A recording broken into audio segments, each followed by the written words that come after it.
আমি আল্লাহ আলামিন বিশ্বসমূহের রব। ও আমার হাবিবুল্লাহ, আমি আপনাকে বানাইলাম, আমি আপনাকে প্রেরণ করলাম। ওয়ামা আরসালনাকা, নবী গো আপনি আগেই আমি আল্লাহর কাছে ছিলেন।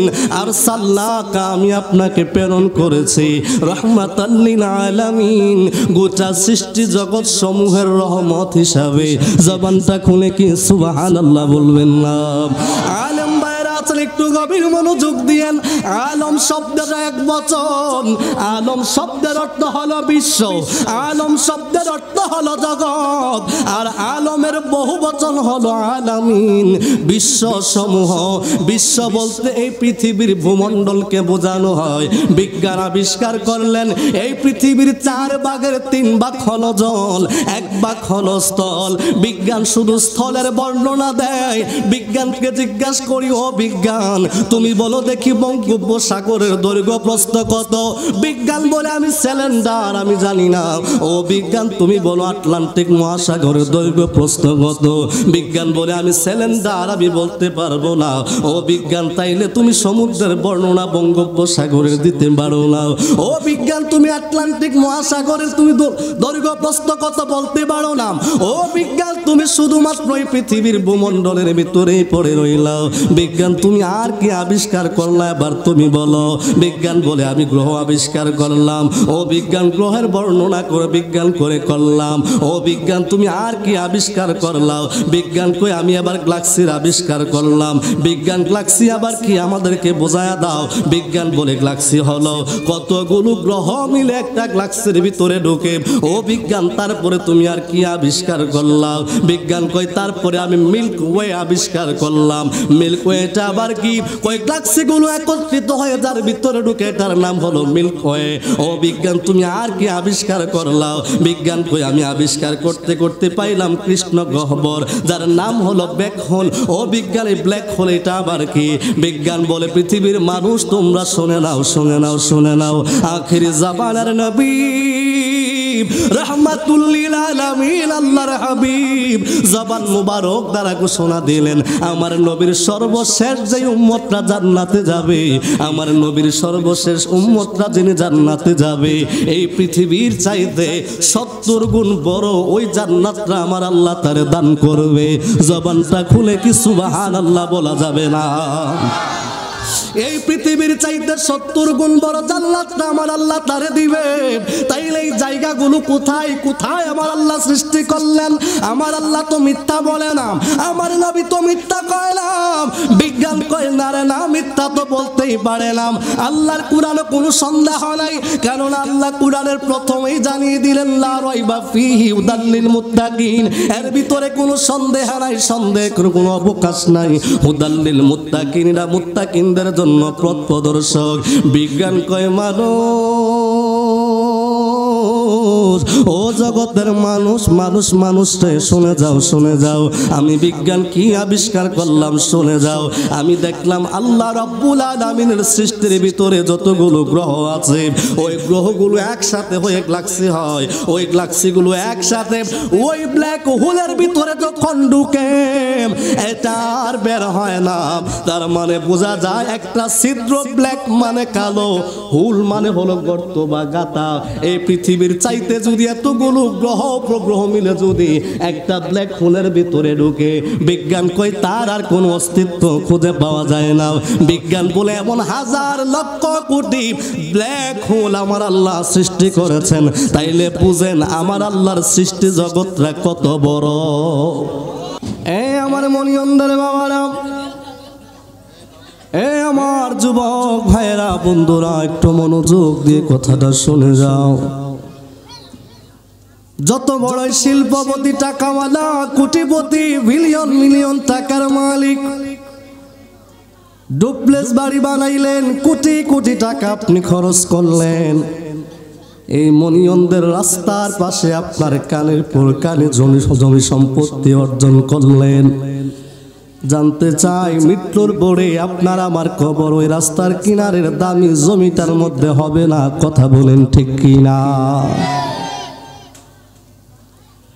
মৃত্যুর পরে আপনার আমার লাশটাকে আমার ডুপ্লেক্স বাড়ির ভিতরে লক্ষ টাকা দেওয়া বানানো সেই আপনার আমার সেগুন কাঠের এত দামি খাটের মধ্যে আপনার আমার লাশটাকে কেউ রাখবে না।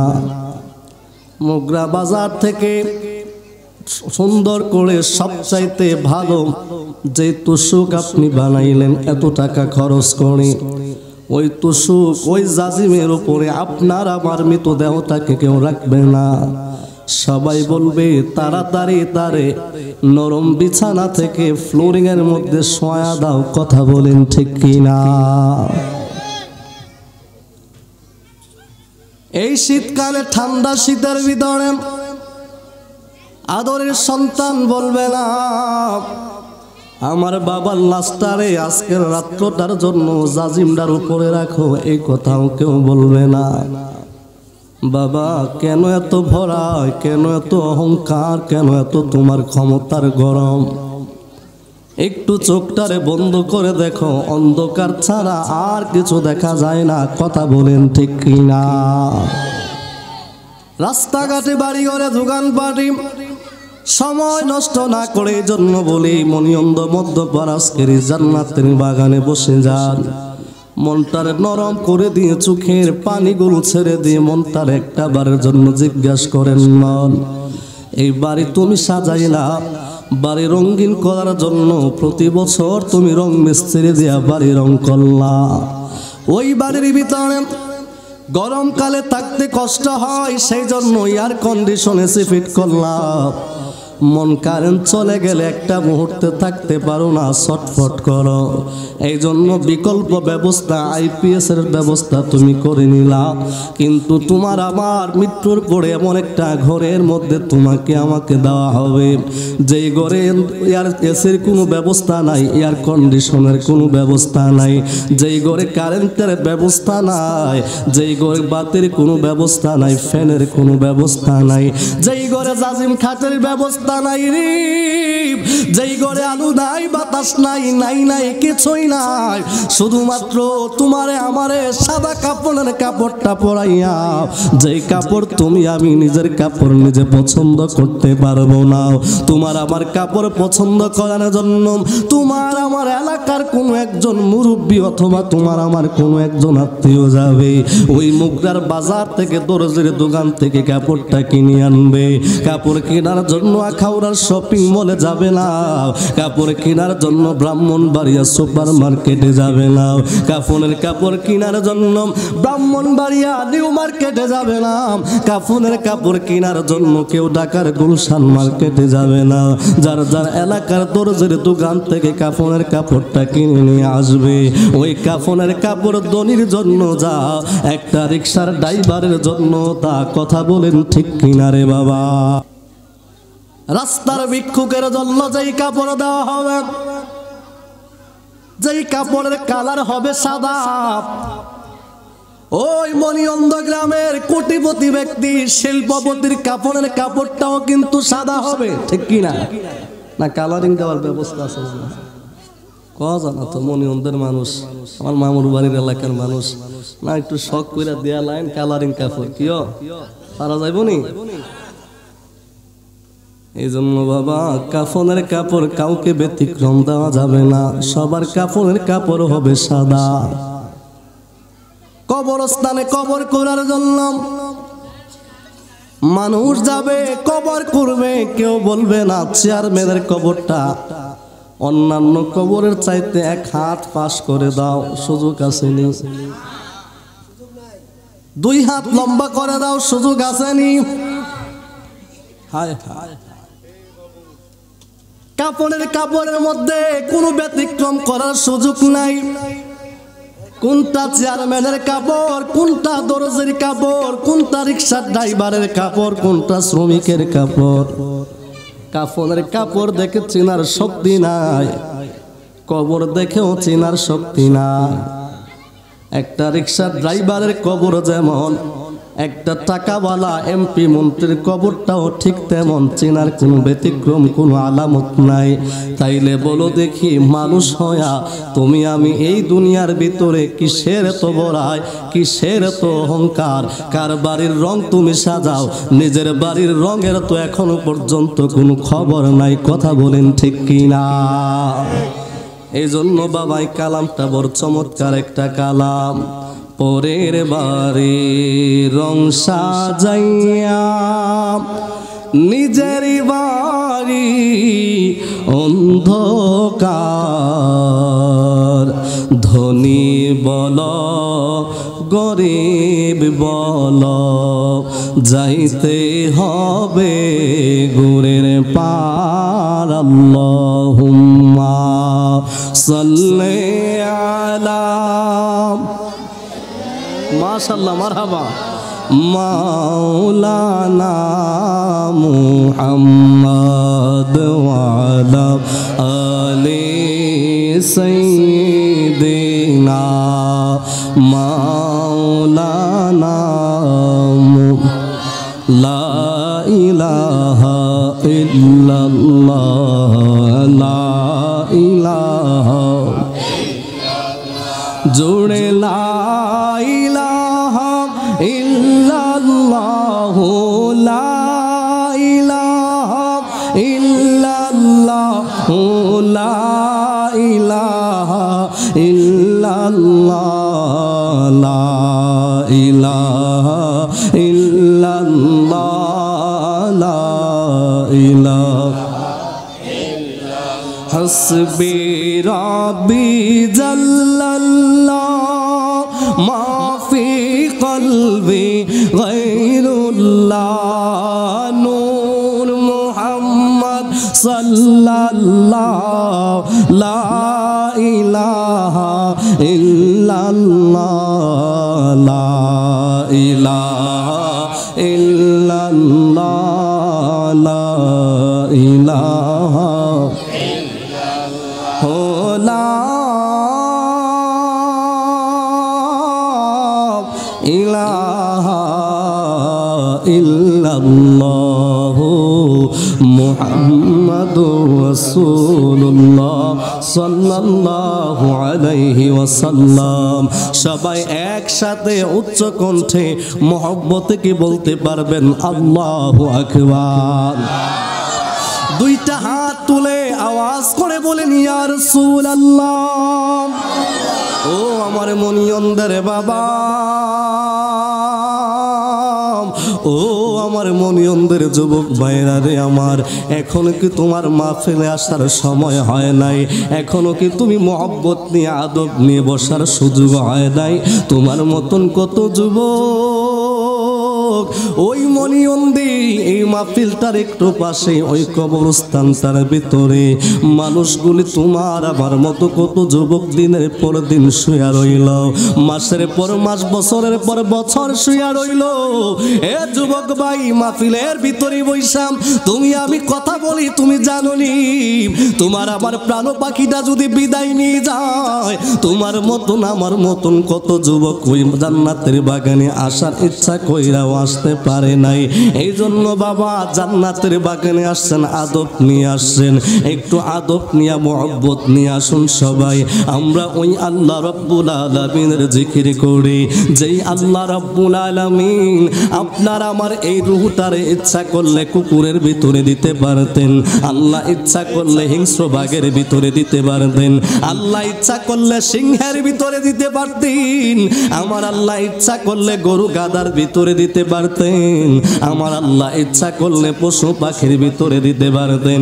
কিন্তু আমার আল্লাহ যে দয়া কইরা মায়া কইরা আমার আল্লাহ যে আপনার আমার এই রূহটারে মানুষের ভিতরে দিলেন, আমার আল্লাহ কোনো হিন্দুর ঘরে আপনারে আমার জন্ম দেয় নাই, আমার আল্লাহ কোনো বুদ্ধর ঘরে জন্ম দেয় নাই, আমার আল্লাহ কোনো খ্রিস্টান ইহুদি নাসারার ঘরে জন্ম দেয় নাই, আমার আল্লাহ কোনো নাস্তিকের ঘরে আপনারে আমার জন্ম দেয় নাই। আমার আল্লাহ রব্বুল আলামিন বড় দয়া কইরা দয়া মায়া কইরাম আমাদেরকে মানব কুলের ভিতরে আমার আল্লাহ মানুষদের ভিতরে আশরাফুল মাখলুকাত সৃষ্টির সারা জীবের ভিতরে আমার আল্লাহ রব্বুল আলামিন 1,00,000 মতান্তরে 2,24,000 কিংবা 36,000 নবী এবং পয়গাম্বর আমার আল্লাহ পাঠাইলেন। ওই নবী পয়গাম্বরদের ভিতরে শুধুমাত্র 104 খানা আসমানি কিতাব দিলেন। ওই 104 খানা আসমানি কিতাবের ভিতরে আমার আল্লাহ 4টা বড় বড় কিতাব দিলেন। ওই 4টা বড় বড় কিতাবের ভিতরে নবীদের ভিতরে একজনকে আমার আল্লাহ শ্রেষ্ঠ বানাইলেন, যিনি হলেন ইমামুল আম্বিয়া, যিনি হলেন সাইয়্যিদুল মুরসালিন, যিনি হলেন খাতামুন নবিয়্যিন, যিনি হলেন রব্বুল আলামিন, যার শানে বলেন রাহমাতুল লিল আলামিন। ওই রাহমাতুল লিল আলামিন নবীর উম্মত বানাইয়া আখির জামানার নবী, রহমতের নবী, বরকতের নবী, নূরের নবীর উম্মত বানাইয়া মুসলমানের ঘরে জন্ম দিয়া আল্লাহ যে আপনারে আমারে দয়া করলেন, ওই আল্লাহ রব্বুল আলামিনকে মহব্বতে প্রাণ খুলে ডাকার দরকার আছে না নাই?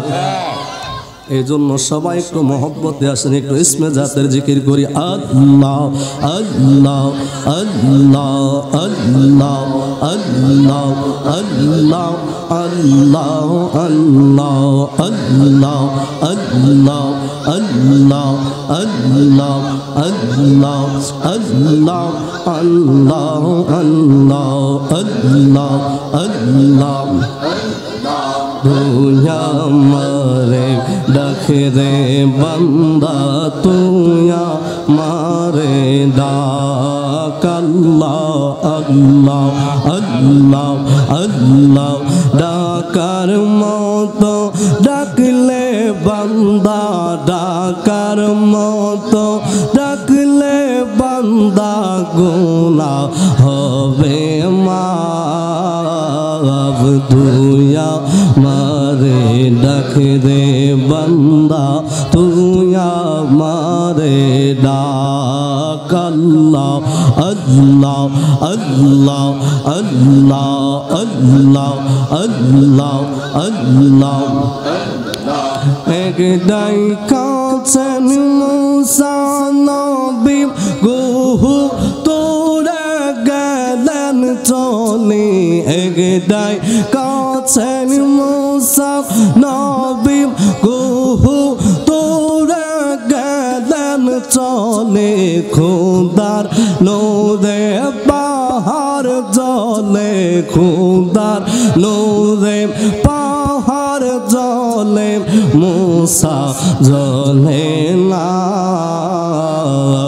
তুই আমারে ডাক রে বান্দা, তুই আমারে ডাক। আল্লাহ আল্লাহ আল্লাহ আল্লাহ আল্লাহ ডাকার মতো ডাকলে বান্দা, ডাকার মতো ডাকলে বান্দা গুনাহ হবে মাফ। তুই আমারে ডাক দে বান্দা, তুই আমারে ডাক। আল্লাহ আল্লাহ আল্লাহ আল্লাহ আল্লাহ আল্লাহ আল্লাহ আল্লাহ আল্লাহ একদাই কাছেন মুসা নবী গুহু তোরে গেলেন চলে। একদাই কাছেন ইব্রাহিম নবী। আল্লাহ আল্লাহ আল্লাহ আল্লাহ আল্লাহ আল্লাহ নমরু দয়া গুনে পরে। একদাই কাছে ইব্রাহিম নবী, নমরু দয়া গুনে পরে। আগুন হইল ফুল বাগিচা, আগুন হইল ফুল বাগিচা, নবী জ্বলে না। তুই আমারে ডাক রে বান্দা, তুই আমারে ডাক। আল্লাহ আল্লাহ আল্লাহ আল্লাহ আল্লাহ লা ইলাহা ইল্লাল্লাহু মুহাম্মাদুর রাসূলুল্লাহ সাল্লাল্লাহু আলাইহি ওয়াসাল্লাম। তোমাকে ডাকি যদি একবার আল্লাহ আমাকে কাছে টানো বারবার। তোমাকে ডাকি আল্লাহ আমাকে কাছে টানো। যদি পথ ভুলে যায় আমাকে দিও ঠাই। যদি পথ ভুলে যায় আমাকে দিও ঠাই। দিশা দিও এটুকু আবদার আল্লাহ আমাকে কাছে টানো বারবার। তোমাকে ডাকি যদি একবার আল্লাহ আমাকে কাছে। বাবা তোমাদের কি ডিস্টার্ব হচ্ছে বেশি? হ্যাঁ এই ভাইরা কি বেশি খারাপ লাগতেছে না? আর ডিস্টার্ব হবে? হ্যাঁ ইনশাল্লাহ বলো হবে। আর খবরদার আর যদি কোনো আওয়াজ না আসে, ভালো না লাগলে উঠে সুন্দর করে চলে যায়, কারণ এটা আদবের জায়গা, জান্নাতের বাগান। কোরআন সুন্নাহর কথা হবে, আদব নিয়ে বসতে হবে। কথা বলেন ঠিক কি না? শয়তান ওয়াসওয়াসা দিচ্ছে, কারণ ভালো কাজে শয়তান এমনিও গুতায়, ঠিক নেই? মোবাইল দেয়া দেন না, বৈশা টিপবো, দেখবেন একটাও কোনো আওয়াজ বাইরিত না। মানুষ আসে না নাই টেরই পাইতেন না, বসে একটার মধ্যে একটা দুষ্টামি। আল্লাহ হেদায়েত দান করুক, আমিন বলেন। আলহামদুলিল্লাহ ওয়া শুকরিল্লাহ। ঐতিহ্যবাহী মনিয়ন্দ মধ্যপাড়া মরহুম মোহাম্মদ তঞ্জব আলী এবং মরহুম ইসমাইল সাহেবের বংশের সকল মৃত ব্যক্তিবর্গের রুহের মাগফিরাত কামনায় আয়োজিত আজকের এই প্রথম বার্ষিক ওয়াজ উদওয়ার মাহফিলের সম্মানিত সভাপতি জনাব মোহাম্মদ মমিন মিয়া মনিয়ন্ধ, সহসভাপতি জনাব মোহাম্মদ আবদুল্লাহ মিয়া মনিয়ন্ধ, আমার বাম পাশে বসা আমার মামা জনাব মোহাম্মদ গুলাম রব্বানী সাহেব, বিশেষ করে আজকের মাহফিলের প্রধান আকর্ষণ হযরত মাওলানা মুফতি জুনায়েদ হোসেন জালালী সাহেব, সাহেব জাদা চাঁদপুর জালালিয়া দরবার শরীফ, বাদশালা সদর ব্রাহ্মণবাড়িয়া। এতক্ষণ পর্যন্ত গুরুত্বপূর্ণ আলোচনা করেছেন পত্র এলাকার কৃতি সন্তান বিশিষ্ট ইসলামী চিন্তাবিদ হযরত মাওলানা পীরজাদা মীর মুফতি বুরহানুদ্দিন চিশতি সাহেব, প্রধান খলিফা বিষ্ণুরামপুর দরবার শরীফ ও হেড মাওলানা Satura Chandpur school and college. মাহফিল পরিচালনায় আপনাদের গ্রামের কৃতি সন্তান বিশিষ্ট ইসলামী চিন্তাবিদ, বিশেষ করে আখাউড়া উপজেলা তরুণ সুন্নি ইমাম উলামা পরিষদের যুগ্ম সাধারণ সম্পাদক হযরত মাওলানা নিয়াজ মোহাম্মদ সাহেব সহ দিগার উলামায়ে কেরাম, মুরব্বিয়ান নিজাম, মঞ্চ উপবিষ্ট রয়েছেন হযরত মাওলানা হাফেজ জাবের আল মাহমুদ। সকলের প্রতি আমি আবারও সালাম পেশ করছি, আসসালামু আলাইকুম ওয়া রাহমাতুল্লাহি ওয়া বারাকাতুহু ওয়া মাগফিরাহ। বাজান লম্বা চূড়া সময় নিব না, একেবারেই অল্প কথা বলার চেষ্টা করব, সেজন্য একটু মনোযোগ দিয়ে শ্রবণ করার চেষ্টা করবেন। আচ্ছা বলেন দেখি, এই পৃথিবীটাই কি আমাদের শেষ নাকি আরো কিছু আছে? যে মানুষগুলি মারা গেল, মৃত্যুর সাথে সাথে কি তার সব কিছু শেষ হয়ে গেল নাকি আরো কিছু আছে? বিশ্বাস করেন সবাই? কথা বলেন। কবরের জিন্দেগি কি আমরা বিশ্বাস করি? আমার মনে হয় না এখনের মানুষ কবরকে বিশ্বাস করে। পরকালে হিসাব দিতে হবে বিশ্বাস করেন, মুখে অন্তরে না। সবাই না, হয়তো কিছু কিছু করতে পারেন। বলবেন কেন? যদি সত্যিই আমাদের হৃদয়ে মুসলমান হিসাবে মৃত্যুর পরে জবাব দিতে হবে এই বিশ্বাস যদি আমাদের হৃদয়ে থাকতো, তাহলে এখনকার মধ্যে আমরা যে বর্বরতা, যে হিংস্রতা, যে হানাহানি দেখছি, সেগুলো কিন্তু আমরা দেখার কথা ছিল না। কথা বলেন ঠিক কিনা? মানুষদের ভিতরে এখন মৃত্যুর ভয় চলে গেছে, দুনিয়ার লোভ ঢুকে গেছে। কথা বলেন ঠিক কিনা? হিসাব দিতে হবে, এটা বেমালুম আমরা ভুলে গেছি। আল্লাহর কাঠগড়ায় যে দাঁড়াতে হবে, কিয়ামতের ময়দানে যে জাররা জাররা হিসাব আমার আল্লাহ নিবে। বান্দার আমলনামা থেকে কি করেছো? আল্লাহ বলেন আল ইয়াউমা নাখতিমু আলা আফওয়াহিহিম ওয়া তুকাল্লিমুনা আইদিহিম। আল্লাহ কয় বান্দা জবান দিয়ে কথা বলো, মিথ্যা বলো, সত্য বলো, কৌশল করে বলো।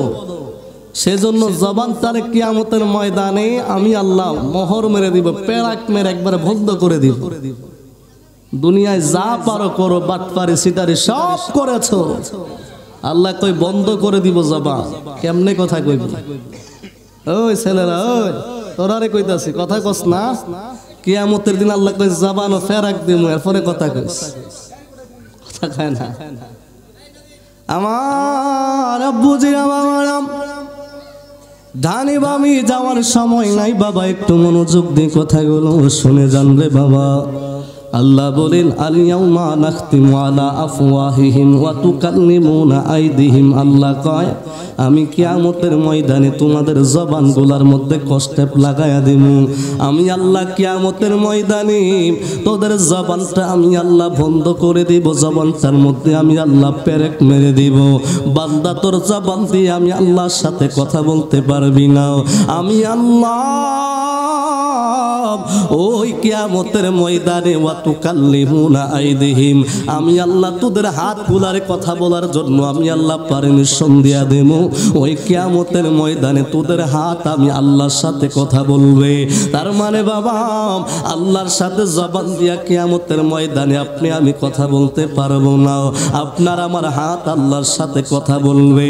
এবার একটা প্রশ্ন করি, ও আমার মনিয়নদের বাবারা, তাইলে তো জবান দিয়া মায়ের সাথে কথা বললেন, জবান দিয়া বাবার সাথে কথা বললেন, জবান দিয়া এলাকার মই মুরব্বীদের সাথে কথা বললেন, স্ত্রী সন্তানের সাথে কথা বললেন।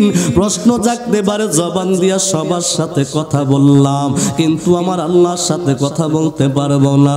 তাইনি এই জবানের মূল্য কি, এই জবানের দাম কি? এই জন্য আমার নূরের নবী কয় উম্মত শুনে যাও, আল্লাহর সাথে যদি কেউ কথা বলতে চাও দুনিয়ার ভিতরে, কারণ কিয়ামতের দিন জবান দিয়ে আল্লাহর সাথে কথা বলা যাবে না, তোর হাত আল্লাহর সাথে কথা বলবে, সাক্ষী দিবে। এই জন্য দুনিয়াতে যদি এই জবান দি আমার আল্লাহর সাথে কথা বলতে চাও, আমার আল্লাহর সাথে সম্পর্ক করতে চাও রে বান্দা, তাইলে তুমি আল্লাহর কালাম তেলাওয়াত করো। আল্লাহর কোরআন তেলাওয়াত করলে আমার আল্লাহর সাথে কথা বলা হয়ে যায়। সুবহানাল্লাহ কি বলবেন না? দুনিয়ার জমিনে কেউ যদি কোরআন তিলাওয়াত করি, আমার আল্লাহর নবী কয় ওই ব্যক্তি যেন আমার আল্লাহর সাথে কথা বলি। আর যদি দুনিয়ার ভিতর কেউ আল্লাহর সাথে সাক্ষাৎ করতে চায়, দুনিয়ায় যদি কেউ আল্লাহর সাথে দিদার পাইতে চায়, আমার রব্বুল আলামিন ডাক দিয়া কয় ও আমার বান্দারা শুনে নাও, আসসালাতু মিরাজুল মুমিনিন। মেরাজ শব্দের অর্থ হলো সাক্ষাৎ করা, মেরাজ মানে দিদার লাভ করা। আমার আল্লাহ কয় বান্দা, ও বান্দা বান্দারে, তুমি যদি আমি আল্লাহর সাথে দিদার করতে চাও, তুমি যদি আমি আল্লাহর সাথে সাক্ষাৎ করতে চাও, তাইলে বান্দা শুনে নাও, শুনে নাও, নামাজের ভিতরে চলে যাও। আসসালাতু মিরাজুল মুমিনিন, নামাজ তোমার সাথে আমি আল্লাহর মেরাজ করায়া দিবে। জোরে কি সুবহানাল্লাহ বলা যাবে না রে বাবা? তাইলে কথা বলতে চাইলে কোরআন তেলাওয়াত করা লাগবে, আল্লাহর সাথে দিদার করতে চাইলে নামাজ পড়া লাগবে। ও মনিয়নদের যুবক ভাইরাম, ও আমার মনিয়নদের মুরব্বী বাবারা, আজকে আমাদের ভিতরে কোরআন তেলাওয়াতের আমল নাই, আজকে আমাদের ভিতরে 5 ওয়াক্ত নামাজের দায়মি আমল নাই। মনে চাইলে শুক্রবারে 2 রাকাত ফরজ পড়া বের হয়ে যায়, ফরজের আগে পরে সুন্নত আমরা পড়তে চাই না। আমরা কত বড় কপাল পোড়া আমি জানি না। মনিয়নদের মসজিদগুলো তুলতে হয় কিনা? জুমার দিন পর্যন্ত নামাজের পরে মা বাবার জন্য দোয়া করতে মনে চায় না? জুমার দিন পর্যন্ত কবরে যায় মা বাবার কবরের পাশে হাত তুইলা দোয়া করতে মনে চায় না? কেমনে চাইবেন? ইউটিউবের ভিতরে, ফেসবুকের ভিতরে, সোশ্যাল মিডিয়ার ভিতরে, ইলেকট্রনিক মিডিয়া, প্রিন্ট মিডিয়ার ভিতরে ঘুমটা দিয়া দিয়া লাল লাল রুমাল বইরাও তারা কয় মা বাবার জন্য নাকি চেহলাম করা, চল্লিশা করা, ফাতিহা করা বেদাত। তারা কয় মা বাবার জন্য খানা জাবত করা নাকি গুনাহের কাজ। তারা কয় কবর জিয়ারত করা নাকি হারাম। জোরে কি চিৎকার দিয়া নাউজুবিল্লাহ বলা যাবে না রে বাবা? আমার বয়স হয়তো কম, মুরব্বী যারা আছেন আপনারা জবাব দিবেন। বাবা, ও বাবা, আপনারা যখন ছোট ছিলেন আমার বাম পাশে আমার মামা বসা। মামা, আমি জানতে চাই আপনারা যখন ছোট ছিলেন ওই ছোট কালের মধ্যে আমাদের মুরব্বীরা যারা ছিল, প্রবীণ আলেম যারা ছিল, তারা কবর জিয়ারত করত কি করত না? কথা কয় নামাজের পরে দোয়া আছে না নাই? কথা কয় আসেনি? তাইলে এখন কেন করে না? ইসলাম কি নতুন করে কেউ ওহী নিয়ে আসছে নাকি? কয় না? জিবরাইল আমিন কি নতুন করে আপডেট ভার্সনের ওহী দিয়েছে নাকি? ইসলাম কি নতুন না পুরাতন? কিন্তু তারপরেও ইসলামকে পুরাতন বলার সুযোগ নাই, ইসলাম নতুন আসে নাই। এবার অনেকে বলবে এখনকার মানুষের জানা শোনা বেশি, আগের মানুষ কম জানতো। ও বাবা, তুমি কেমনে বলো আগের মানুষ কম জানতো? অথচ আগের মানুষ কম জানতো বললে ইমাম বুখারীও তো আগের মানুষ, তিনিও কি কম জানতো? কেউ হ্যাঁ? নবীর সাহাবীরাও তো আগের মানুষ, তারাও কি কম জানতো? তার মানে বোঝা যায় তুমি আমি জানার দোহাই দিয়া মানুষদেরকে আল্লাহর রাস্তা থেকে, দিন থেকে দূরে সরিয়ে দিচ্ছে। বাবা, একটু গভীর মনোযোগ দিয়ে কথাগুলো শুনে যাবেন, তাইলে আজকে আপনার আমার ভিতরে কিসের আমল নাই শুনে যান। আমি আপনি ডাইরেক্ট আমার নবীরে বাদ দিয়ে আল্লাহর তালাশ করি, অথচ আমার আল্লাহ রাব্বুল আলামিন কোরআনুল কারীমের মধ্যে কয়, কুল ইন কুনতুম তুহিব্বুনাল্লাহ ফাত্তাবিউনি ইউহিব্বুকুমুল্লাহ। আল্লাহ কয়, বান্দা, ও বান্দা, বান্দারে, তোমরা ডাইরেক্ট আমি আল্লাহর কাছে আসতে পারবে না।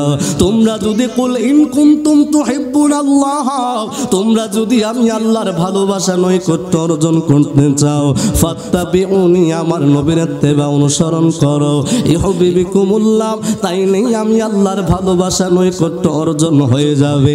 জবানটা খুলে কি সুবহানাল্লাহ বলা যাবে না? তাইলে নবীর ভালোবাসা ছাড়া, নবীর ইত্তিবা অনুসরণ ছাড়া আল্লাহকে পাওয়া যায় না। ও মনিয়নদের যুবক ভাইয়েরা, এবার একটা ছোট্ট প্রশ্ন করি, কেউ যদি লা ইলাহা ইল্লাল্লাহ বলে, বলো দেখি লোকটারে ইমানদার বলা যাবে নি? হ্যাঁ, আওয়াজটা আসতে আইলো মনে কেউ, আপনারা মনে খিদা লেগে গেছে? হ্যাঁ, কাউকে মুমিন বলা যায় না। বলবেন কেন মুমিন বলা যায় না? শুধু তাওহীদের মাধ্যমে ইমানদার হওয়া যায় না। যদি তাওহীদের মাধ্যমে ইমানদার হওয়া যাইতো তাইলে খ্রিস্টানদেরকেও ইমানদার বলা লাগতো। কথা বলেন ঠিক কি না? তাওহীদের মাধ্যমেই যদি ইমানদার হওয়া যায়, ইহুদিদেরকেও ইমানদার বলতে হয়। তাওহীদের মাধ্যমে যদি ইমানদার হওয়া যায়, কাদিয়ানীদেরকেও ইমানদার বলতে হবে, কারণ কাদিয়ানীরাও মানে আল্লাহ ছাড়া কোনো মাবুদ নাই। কথা বলেন ঠিক কিনা? কাদিয়ানীদেরকে কাফের বলার জন্য আমরাও আন্দোলন করি, প্রতিবাদ করি। কেন করি? কারণ কাদিয়ানীদের যিনি মুরব্বী, যার নাম হলো মির্জা গোলাম আহমদ কাদিয়ানী, কাদিয়ানী সম্প্রদায় মনে করেন আমার নবী খাতামুন নবীন না, আমার নবীর পরে ছোট ছোট নবী তারা আসতে পারে, এই জন্য তারা মির্জা গোলাম আহমদ কাদিয়ানীকে নবী মনে করে। কিন্তু আল্লাহ রাব্বুল আলামিন কয়, মা কানা মুহাম্মাদুন আবা আহাদিম মিন রিজালিকুম ওয়ালাকিন রাসূলুল্লাহি ওয়া খাতামান নবীন। আল্লাহ কয় মুহাম্মদ সাল্লাল্লাহু আলাইহি ওয়াসাল্লাম কোন পুরুষের পিতা নন, এবং তিনি হচ্ছেন হচ্ছেন সর্বশেষ নবী। আল্লাহ কয় নবীজি শেষ নবী। কাদিয়ানীরা কয় লা ইলাহা ইল্লাল্লাহ মানি, মুহাম্মদ সাল্লাল্লাহু আলাইহি ওয়াসাল্লামকেও মানি, তবে খাতামুন নবীন হিসাবে মানি না। কারণ তিনার পরে আমাদের যিনি গুরু, আমাদের যিনি মুরব্বী মির্জা গোলাম আহমদ কাদিয়ানী, তিনি হলেন নবী। তাইলে আমার নবীর যতগুলো শান আজমত রয়েছে, আমার নবীর যতগুলো মর্যাদা আমার আল্লাহ দান করেছেন, ওই মর্যাদার ভিতরে একটা মর্যাদা হলো খাতামুন নবীন। খাতামুন নবীন না মানার কারণে কাদিয়ানীরা নিঃসন্দেহে কাফের। কথা বলেন ঠিক কিনা? এবার প্রশ্ন, কাদিয়ানীরা যদি খাতামুন নবীন না মানার কারণে কাফের হয়, একটা গুণ না মানার কারণে কাফের হয়, এই জামানার ভিতরে আইসা যারা আমার নবীকে রাহমাতুল লিল আলামিন মানে না, যারা আমার নবীকে শুধুমাত্র বিশ্ব নবী মানে, আমার নবীরে বিশ্ব নবী শুধুমাত্র মানে, আমার নবীরে আলামিনের নবী মানে না, তারা যদি কাদিয়ানীরা খাতামুন নবীন না মাইনা কাফের হয়, তাইলে জবাব দিবেন আমার নবীকে রাহমাতুল লিল আলামিন যারা মানে না, আগে দলিল দিয়া যায় তারপরে উত্তরটা দিয়েন। আমার আল্লাহ কয় ওয়া মা আরসালনাকা ইল্লা রাহমাতাল লিল আলামিন, ডাক দিয়া কয় হাবিব, ও আমার হাবিবুল্লাহ, আমি আল্লাহ রব্বুল আলামিন, আলহামদুলিল্লাহি রাব্বিল আলামিন, আমি আল্লাহ গোটা কুল কায়নাতের রব, আমি আল্লাহ সকল সৃষ্টি জগতের রব, আমি আল্লাহ আলামিন বিশ্ব সমূহের রব। ও আমার হাবিবুল্লাহ, আমি আপনাকে বানাইলাম, আমি আপনাকে প্রেরণ করলাম। ওয়া মা আরসালনাকা, নবী গো আপনি আগেই আমি আল্লাহর কাছে ছিলেন, আরসালনাকা আমি আপনাকে প্রেরণ করেছি রাহমাতাল লিল আলামিন, গোটা সৃষ্টি জগৎ সমূহের রহমত হিসাবে। জবানটা খুলে কি সুবহানাল্লাহ বলবেন না? আলেম ভাইরা আছেন, একটু গভীর মনোযোগ দিয়েন। আলম শব্দটা এক বচন, আলম শব্দের অর্থ হলো বিশ্ব, আলম শব্দের অর্থ হলো জগৎ, আর আলমের বহু বচন হলো আলামিন, বিশ্ব সমূহ। বিশ্ব বলতে এই পৃথিবীর ভূমণ্ডলকে বোঝানো হয়। বিজ্ঞান আবিষ্কার করলেন এই পৃথিবীর 4 ভাগের 3 ভাগ হলো জল, 1 ভাগ হলো স্থল। বিজ্ঞান শুধু স্থলের বর্ণনা দেয়। বিজ্ঞানকে জিজ্ঞাসা করি, ও বিজ্ঞান তুমি বলো দেখি বঙ্গোপসাগরের দৈর্ঘ্য প্রস্থ কত? বিজ্ঞান বলে আমি সিলিন্ডার, আমি জানি না। ও বিজ্ঞান তুমি বলো আটলান্টিক মহাসাগরের দৈর্ঘ্য প্রস্থ কত? বিজ্ঞান বলে আমি সিলিন্ডার, আমি বলতে পারবো না। ও বিজ্ঞান তাইলে তুমি সমুদ্রের বর্ণনা বঙ্গোপসাগরের দিতে পারো না। ও বিজ্ঞান তুমি আটলান্টিক মহাসাগরের তুমি দৈর্ঘ্য প্রস্থ কত বলতে পারো না। ও বিজ্ঞান তুমি শুধুমাত্র এই পৃথিবীর ভূমণ্ডলের ভিতরেই পড়ে রইলাও। বিজ্ঞান তুমি আর কি আবিষ্কার করলা, এবার তুমি বলো। বিজ্ঞান বলে আমি গ্রহ আবিষ্কার করলাম।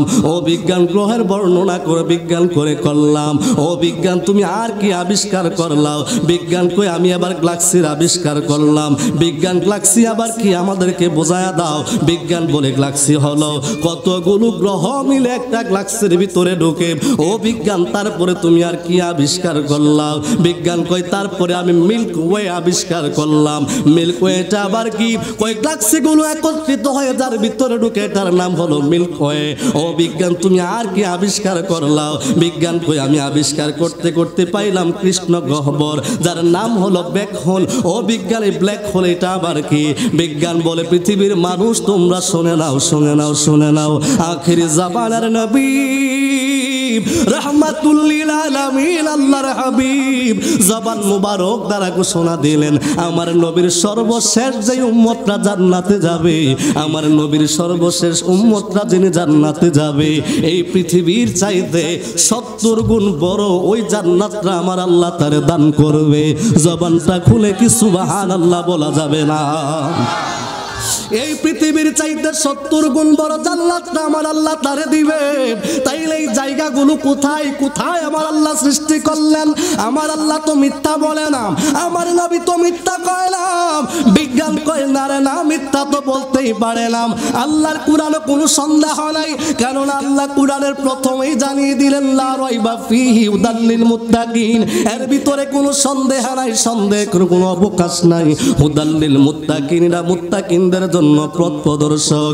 বিজ্ঞান কয় ও জগতের মানুষ, মানুষ মানুষে শুনে যাও, শুনে যাও, আমি বিজ্ঞান কি আবিষ্কার করলাম শুনে যাও। আমি দেখলাম আল্লাহ রাব্বুল আলামিনের সৃষ্টির ভিতরে যতগুলো গ্রহ আছে, ওই গ্রহগুলো একসাথে হয়ে গ্যালাক্সি হয়, ওই গ্যালাক্সিগুলো একসাথে ওই ব্ল্যাক হোলের ভিতরে যখন ঢুকে এটা আর বের হয় না। তার মানে বোঝা যায় একটা ছিদ্র, ব্ল্যাক মানে কালো, হোল মানে হলো গর্ত বা গাতা। এই পৃথিবীর চাইতে যদি এতগুলো গ্রহ উপগ্রহ মিলে যদি একটা ব্ল্যাক হোলের ভিতরে ঢুকে, বিজ্ঞান কই তার আর কোনো অস্তিত্ব খুঁজে পাওয়া যায় না। বিজ্ঞান বলে এমন হাজার লক্ষ কোটি ব্ল্যাক হোল আমার আল্লাহ সৃষ্টি করেছেন, তাইলে বুঝেন আমার আল্লাহর সৃষ্টি জগৎটা কত বড়। ও মিয়া, আল্লাহর সৃষ্টি জগৎ খালি পৃথিবী জানাবে, শুধু পৃথিবীটা আল্লাহর সৃষ্টি জগৎ। তো নবীরে বিশ্ব নবী কেমনে কয়? বিশ্ব নবী। সুতরাং হয়তো ভাইদের স্টাডির কিছু কমতি আছে, অথবা যদি আল্লাহ না করুক, আমি এটা আশা করি না, কোনো কারণে তাদের বিরুদ্ধে যদি নেফাকি থাকে, হয়তো আমার নবীকে ছোট করার জন্য বলতেছে, নাউজুবিল্লাহ বলেন। তবে এটা আমি তাদের কাছ থেকে কি করি না, আশা করি না। তো জানার কমতি থাকতে পারে, আপনি সহজেই বুঝে নেন না। একটা সিঙ্গুলার, একটা প্লুরাল, আলম মানে পৃথিবী, ওয়ার্ল্ড বিশ্ব। আপনি যখন আলামিন বলবেন, বিশ্ব সমূহ হবে, কথা বলেন ঠিক কি না?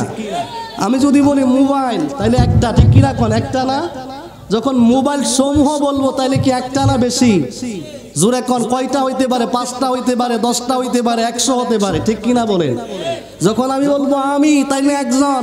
যখন আমরা বলবো, তখন 3 জন হতে পারে, 3 লাখ হতে পারে, 3 কোটি হতে পারে, অথবা 18 কোটি মুসলমান, 18 কোটি 20 কোটি মানুষ হতে পারে, কথা বলেন ঠিক কিনা? যার কোনো শেষ, কথা বলেন না, যার কোনো শেষ। তো আল্লাহ যেমন আল্লাহ রব্বুল আলামিন, যার রববিয়তের আলমের কোনো সংখ্যা নাই, কোনো পরিমাণ নাই, কোনো নিয়ন্ত্রণ নাই। আল্লাহ বলেন নবীকে পাঠিয়েছি আলামিন হিসাবে, রহমতের নবী, যেই রহমতের নবীরও কোনো কি নাই, সীমানা। জোরে বলেন না, সীমানা। আপনি অবাক হয়ে যাবেন, আরো অবাক। মুসা নবী সমসাময়িক আল্লাহ হারুন আলাইহিস সালামকে প্রেরণ করেছে একই সময়। আমার নবীর আগে যত নবী আল্লাহ পাঠালেন, কাউকে একটা এলাকার জন্য, একটা দেশের জন্য, একটা কওমের জন্য, একটা গোষ্ঠীর জন্য পাঠাইছে। কিন্তু আমার নবীকে আল্লাহ শুধুমাত্র আরবের জন্য পাঠায় না, শুধু মক্কার জন্য পাঠায় না, শুধু মদিনার জন্য পাঠাই নাই, শুধু হাশিমীদের জন্য পাঠাই নাই, শুধু কুরাইশদের জন্য পাঠায় নাই। আল্লাহ কতটুকু জায়গার জন্য পাঠালেন। আপনার নবী কাদের নবী, আপনার নবী কাদের রসুল, আপনি আরো অবাক হবেন। আল্লাহ 104 খানা আসমানি কিতাব পাঠালেন, প্রত্যেকটা কিতাবে নবীদের বর্ণনা করলেন। কিন্তু আল্লাহ কোন নবীকে ডিরেক্ট বলে না যে মুসা রাসূলুল্লাহ, ঈসা রাসূলুল্লাহ, নূহ রাসূলুল্লাহ, দাউদ রাসূলুল্লাহ। আল্লাহ এই কথা বলে না। কিন্তু আপনার আমার নবীর ব্যাপারে আল্লাহ কুরআনুল কারীমের মধ্যে বলে মুহাম্মাদুর রাসূলুল্লাহ, জবান খুলে বলতে হবে সাল্লাল্লাহু আলাইহি ওয়াসাল্লাম। আল্লাহ কি কয়? মুহাম্মাদুর রাসূলুল্লাহ। আল্লাহ কয় মুহাম্মদ আমার রাসূল। সুবহানাল্লাহ। মুহাম্মদ কার রাসূল? আমি বলছি না তো, আল্লাহ বলছে। অভিযোগ করলে আল্লাহর কাছে করো, আমার কাছে। অনেক ভাইয়েরা বলতে চায় সুন্নিরা নবীর শান বলতে বলতে আল্লাহর কাছে নিয়ে যায়, নাউজুবিল্লাহ। আচ্ছা বলেন, আল্লাহর শান, আল্লাহর উপরে নিয়ে যা। কোন মানুষ যদি ধারণা করে যে আমার আল্লাহর সীমানা আছে, তাহলে তার ঈমানের মধ্যে ঘাটতি আছে, ঠিক কি না? আল্লাহর কোনো বাউন্ডারি আছে, সীমানা আছে, দিক দিগন্ত আছে? নাই তো। তো যে আল্লাহ রব, যার কোনো সীমানা নাই, বাউন্ডারি নাই, তাহলে আল্লাহর সৃষ্টি হলো আমার নবী। আল্লাহ খালেক, আমার নবী মাখলুক। কিন্তু নবী এমন মাখলুক যার সাথে বেমিসাল পৃথিবীর কোনো মাখলুকের তুলনা নাই। নবী মাখলুক কিন্তু নবীর মতো কেউ নাই। আল্লাহ খালেক, তাহলে খালেকের সাথে মাখলুকের তুলনা কেমনে হবে? আমার রবের তো কোনো সীমানাই নাই। তাইলে মৌলবী মনে করে আল্লাহর বাউন্ডারি আছে, কারণ সুন্নিরা আল্লাহর উপরে নবীরে নেয়। তাহলে মৌলবীর আকীদা কি? নবী যদি আল্লাহর উপরে যায়, নাউজুবিল্লাহ মাযাল্লাহ, তাহলে আল্লাহর কি সীমানা আছে আপনারা মনে করেন? মনিয়মদের বাবারা জবাব দিবেন, আল্লাহর কি সীমানা আছে? আমার আল্লাহর কি কোনো নির্ধারিত প্লেস আছে? সুতরাং এই ধরনের চিন্তা ভাবনা করা এটাও একটা গুমরাহি, ঠিক কি না বলেন? আমার আব্বুজিরা বাবারা, আমার আলোচনা লম্বা হয়ে যাচ্ছে, তারপরে একটু একটু করে না বললে নয় ইমানের কথাগুলো। তবে আমি নির্ধারিত সময় ইনশাআল্লাহ ছেড়ে দিব বাবা। আল্লাহর হাবিব রাহমাতুল লিল আলামিনের সাহাবায়ে কেরাম নবীকে কেমন ভালোবাসতেন শুনে যান। আমরা নবীর ব্যাপারে প্রশ্ন আসলে আপত্তি করি, যে আপত্তিগুলো আবু জাহেল করত, আবু লাহাব করত, উতবা সাইবারা করত। আজকে যদি কেউ বিশ্বাস করবেন না হইতাম, আমার নবীর আঙ্গুল মুবারকের মধ্যে কেমন জাদু, কেমন ক্ষমতা আমার আল্লাহ দিলেন। আল্লাহর নবী রাহমাতুল লিল আলামিন নূরে মুজাসসাম হাবিবুল্লাহ। আবু জাহেল ডাক দিয়া কয়, ও আল্লাহর নবী, আমি শুনেছি আপনি দাবি করছেন আপনি রাহমাতুল লিল আলামিন। আমার নবীরে ডাক দিয়া আবু জাহেল কয়, মুহাম্মদ, আমি তোমার কাছে কলমা পড়ে মুসলমান হয়ে যাব। শুধু আমি হব এমন না, উতবাও হবে, সাইবাও হবে। তাহলে বলেন কি করলে আপনারা মুসলমান হয়ে যাবেন? আবু জাহেল ডাক দিয়া কই, মুহাম্মদ, তুমি যদি এই পূর্ণিমার চাঁদটারে দুইটা টুকরা করতে পারো, তাইলে আমরা তোমার কাছে কলমা পড়ে মুসলমান হয়ে যাব। আমার আপনার নবী রাহমাতুল লিল আলামিন, আল্লাহ রাব্বুল আলামিনের কেমন নবী আবার শুনে যান। আমার নবীর জবান দিয়ে বলতে হয় নাই, আল্লাহর নবী আঙ্গুল মুবারকটা উঠাইয়া চন্দ্রের দিকে আমার নবী যখন ইশারা করলেন, ওই চন্দ্রটা দুইটা ভাগ হইয়া, চন্দ্রটা দুইটা ভাগ হইয়া জমিনে পড়ে গেলেন। আল্লাহু আকবার কি বলা যাবে না? আমার নবী ইশারা করতে দেরি চন্দ্রটা দুইটা টুকরা হয়ে গেল। এবার মৌলবী তুমি বলো, নবীর এই ক্ষমতা আল্লাহ দিলেন, তোমার কাছে মনে হবে এটা বিশ্বাসযোগ্য না? অথচ হাদিসের কিতাবে আছে আমার নবী ইশারা করতে দেরি চন্দ্রটা দুইটা টুকরা হয়ে গেল। তারপরেও নবীর শান তোমার বুঝে আসে না। ও মুসলমান, তোমরা জানুনি ইসলামের ভিতরে আমার আল্লাহ যাদের মাধ্যমে বিজয় অভিযান পরিচালনা করলেন, তাদের মধ্যে একজনের নাম যদি আপনারা অনেকে শুনেছেন, অনেকে একজনের নাম আপনারা জানেন। আমার নবীর অত্যন্ত সাহাবী, যার নাম হলো হযরত খালিদ ইবনে ওয়ালিদ রাদিয়াল্লাহু তাআলা। খালিদ বিন ওয়ালিদের জীবনী খুললে দেখা যায় যে খালিদ বিন ওয়ালিদ কোন যুদ্ধের ময়দানে পরাজয় বরণ করে নাই, কিন্তু একটা যুদ্ধের ময়দানে গিয়ে খালিদ বিন ওয়ালিদ যুদ্ধ করতে করতে করতে করতে একটা সময় তার মাথা থেকে মাথার পাগড়িটা জমিনের মধ্যে পড়ে গেল। খালিদ বিন ওয়ালিদ মাথার পাগড়িটা পড়ে যাওয়ার কারণে তিনি যুদ্ধ করার দিকে মনস্থ করলেন না, তিনি যুদ্ধের দিকে মনোযোগী হলেন না। তিনি তিনার পাগড়িটা খোঁজার জন্য ওই ময়দানের মধ্যে দৌড়াদৌড়ি ছোট শুরু করে দিলেন। ইন দি মিন টাইমে পিছন থেকে একজন সৈনিক ডাক দিয়ে বলে, ও আমাদের সেনাপতি, ও আমাদের সেনাপতি খালিদ বিন ওয়ালিদ, যুদ্ধের ময়দানে মুসলমানরা মারা যাচ্ছে, যুদ্ধের ময়দানে শত্রুর আক্রমণ করে, আপনি শত্রুর মোকাবেলা না করে আপনি কেন পাগড়ি তালাশ করেন? খালিদ বিন ওয়ালিদ ডাক দিয়া কয়, ভাই আমার পাগড়িটা তাড়াতাড়ি আমার কাছে দাও, আমার পাগড়ি ছাড়া আমি যুদ্ধ করতে পারবো না। এবার খালিদ বিন ওয়ালিদের পাগড়ি দেওয়া হলো। খালিদ বিন ওয়ালিদ যুদ্ধ করলেন। যুদ্ধ যখন শেষ হয়ে গেল, যুদ্ধের পরে সৈনিকরা অত্যন্ত রাগান্বিত কিছুজন কয়, উনি যুদ্ধের ময়দানে আমাদের সেনাপতি যুদ্ধ থেকে ওনার মনোযোগ চলে গেল পাগড়ির দিকে। উনি কি যুদ্ধের চাইতে পাগড়িটারে বেশি প্রাধান্য দিল? উনি কি যুদ্ধের চাইতে ওনার কাপড়টারে বেশি প্রাধান্য দিল? লোকেরা ডাক দিয়া কয়, ও আমাদের সেনাপতি, আমাদের একটা অভিযোগ আপনার কাছে জানার ইচ্ছা গো সেনাপতি, সেনাপতি। খালিদ বিন ওয়ালিদ কয়, বলো তোমাদের কি অভিযোগ, আমি শুনতে চাই। একজন ডাক দিয়া কয়, সেনাপতি, আমরা দেখছি যুদ্ধের ময়দানে আপনার মাথা থেকে যখন পাগড়িটা পড়ে গেল, আপনি যুদ্ধ বন্ধ করে দিয়া পাগড়ি তালাশ করতে শুরু করে দিলেন, অথচ আমাদের মুসলমান সৈন্যরা তাদের কাছে মার খাচ্ছিল। ও সেনাপতি, আপনার কাছে কি মুসলমানের জীবনের চাইতে আপনার পাগড়ির মর্যাদা বেশি, পাগড়ির মূল্য বেশি?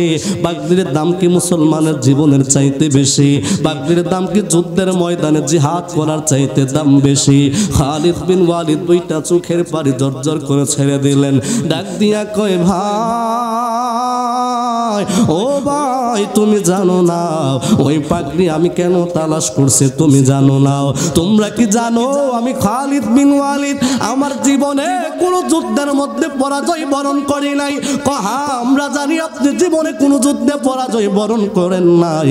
ও খালিদ বিন ওয়ালিদ, আপনি কোনোদিন পরাজিত হন নাই।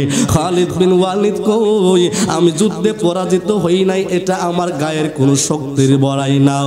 আমি যুদ্ধে পরাজিত হই নাই, এটা আমার কোনো বাহাদুরি নাও।